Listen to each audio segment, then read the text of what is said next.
Welcome to the Revisionary, where we are creating from a fresh perspective. We're back, and today we have 3 different projects. I have some shoe lasts that I got from Goodwill. We have a dresser that was given to us and a mirror. So I got these for I think $1.99 at Goodwill. I don't know if I'm keeping those handles or not. If I do, the other one I'm going to paint black. There was some kind of glue grossness in between one of those shoes, so I really had to dig it out. And then I wanted them tight together because I'm going to be doing a IOD transfer on top of it. And I'll tell you, next time you get something for $1.99, do not dig at it with a screwdriver on a $2,000 countertop, because the $1.99 is not going to be worth it. No habla inglés, señor. Okay, so I will try to remember that. So I cut out parts to fit around to see where else I could think of as countertop. Sorry. Anybody else do that out there? You Get in trouble for stuff like that. So they give you a little stick to burnish the design onto whatever you're putting it on, and you notice that it'll start to turn almost gray where the design is lifting off of the plastic sheathing that's holding it together. And then once you get it all down, you take the outside plastic off, and I still burnish it. You usually burnish it again a second time once it's all down. So you just give it a quick rub. Make sure that stays. So I'm having some script put on there, roses and leaves. Love that black and white. The black, I mean, on the wood tone. So you can see it just goes gray. And then you know it's on all the way. And I just rub it down.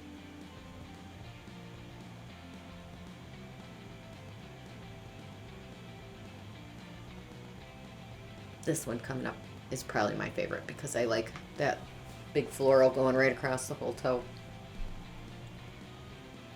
These I will keep. I'm going to use these probably in my entryway shoe room when we finish that. And if I take those metal bars out, I will find some way to glue them onto the wall. Not glue them onto the wall, but find some kind of hook apparatus so that I can just have them hanging on the wall. So cute, aren't they?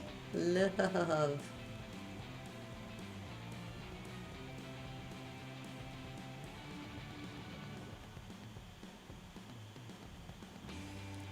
little bit more. Love how cute those turned out. Yeah, so I kind of like the hook, but I don't like the silver one. But I might not keep the hooks at all. We shall see.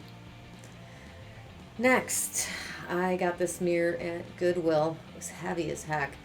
That section of wood inside of it was hideous. And literally got it at half price because it was so ugly nobody wanted it.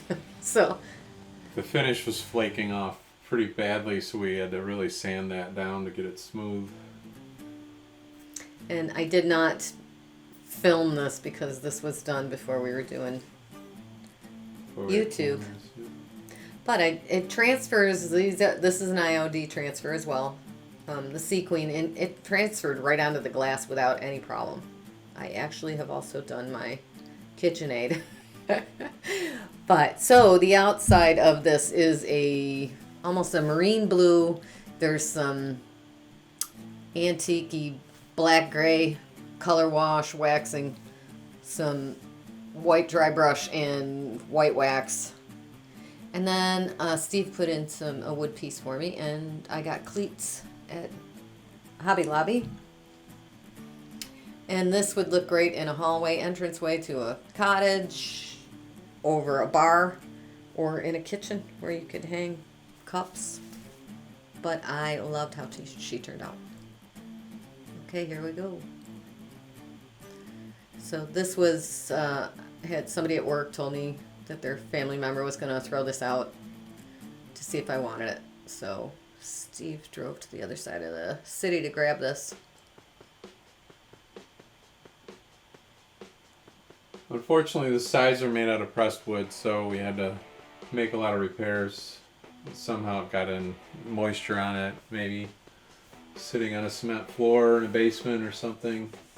And we wound up having to rebuild the supports with real pine instead of pressed wood. Luckily, the other side, they just used a scrap on one side that was pressed wood, and the opposite side was actually a piece of pine or something equal.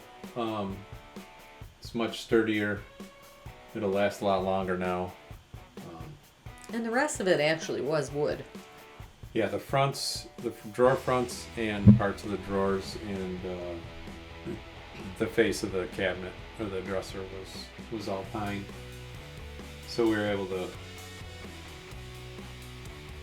salvage that and make it. It was worth it at that point. We questioned that.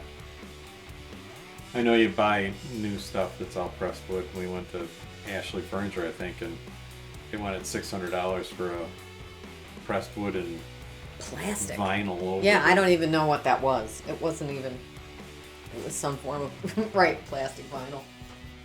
For the pattern. So the Even pressed wood would be better if you used an epoxy to fill it, but I didn't have any, so I just used regular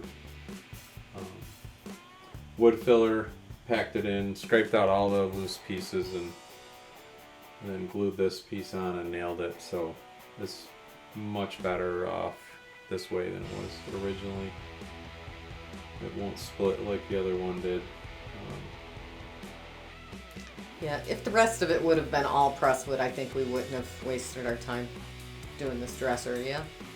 No, it would have been worth it. Would not have been worth it. Right, not worth our time. But once we saw the drawers were in pretty good standing. I mean, they just used cardboard for the layers in between the drawers. But they're not seen, and we could replace them later if we need to. So those 1970s colonial looking handles we didn't want to keep for this project. So I just grabbed some Elmer's wood filler that has, it's water based, so it was easy to mix up the dried sections and pack it into these pre-drilled holes here so that you don't see them once they get painted. I love that, Steve. What was it, like 95? The whole time we were working out here in 98. He's like, you had to pick furniture, huh? But hey, we do really well together. It's amazing what we can come up with.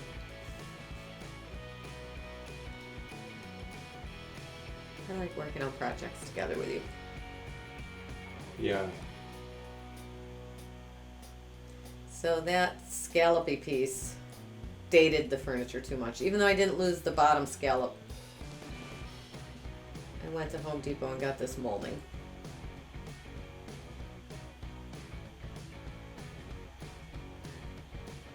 What you doing? Oh yeah, the front of that piece is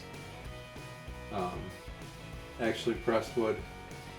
In the middle, which the sides were wood, were natural wood. The middle was pressed wood, so we had to cover up that one strip, no matter what we did. So turned out that the piece that you got at Home Depot fit perfectly, covering up the. It's funny because the Pressed braces wood. and the other parts are wood. So, Right, they just randomly used pressed wood and real wood on this piece. I don't understand what their right. shop had going on, but What are those things called again? it's just nylon Feet. feet for it. Neighbor's tree fell down in our backyard, so the deer were getting some fresh foliage to eat. They didn't seem to mind the power tools running. just got a little curious and then meandered away. They could It's a care less that we're daily occurrence in Right. the yard, even though we're in a major suburb. It's awesome though. It's like having a pet and not having to really be responsible for them. The front was all kicked in notches, and so I cleaned it up down at the bottom and had to reposition some of the piece, re-glue it.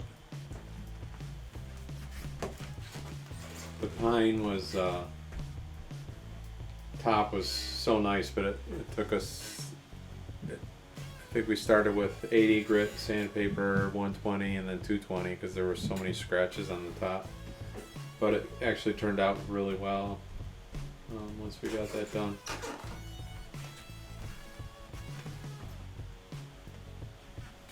Even the edges that they built weren't lined up and pieces weren't cut properly, so I had to fill it in and From the with wood- factory. with wood glue, and I actually used the Bondo and recreated the shape of the edge on this curve.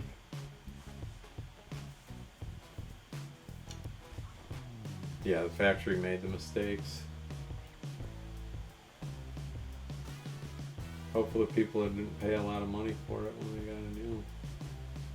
And you prime that because you can't really. Can't sand the side panels. That veneer was super thin. I don't know what they used to cover up the presswood, but it was definitely not worth sanding down too much. So this paint color is called Oakum. It's a new fusion mineral paint color that just came out this summer. It is gorgeous. It's like a green, brown, gray, heathered kind of color. The video doesn't really represent how pretty this paint is, but it really modernized up this furniture. I love this color. It's so pretty. So this Craig jig has got notches for each traditional size, 3-inch, 3.5-inch. These handles were not consistent, so I had to cut the notches off of the guides for the drill bit so that I could put them at different widths apart. They were all custom sizes. There wasn't anything consistent about those handles at all. Right, the jig was fine. The handles were. I was able to modify it so I could get this done though, so they're all pretty even. So this is like an acrylic and brass. And what are you doing there? They use studs coming out of the handle and nuts holding them on, which is different than what I've always worked with, so I had to cut the extra thread out so that somebody didn't gouge their hand up when they stuck it in the drawer. So once we sanded the top, it was so pretty. I really didn't want to paint it. I wanted the wood to show through. And there's the top center drawer I did not paint either. Instead, what I did was add 1 part paint to 3 parts water, 3 or 4 parts water, color washed it, and then just used clear wax on top of it to seal it. But it turned out really pretty. I loved it. And we actually are keeping this piece too because it'll go well in our bedroom. And once we do our reveal for that, you will see it. And there's an actual mirror that goes with it I'll do the mirror in a future video as well.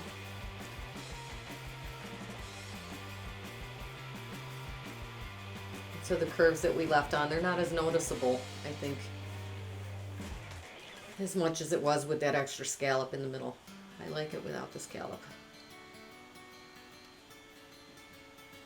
Let's see if we can see the...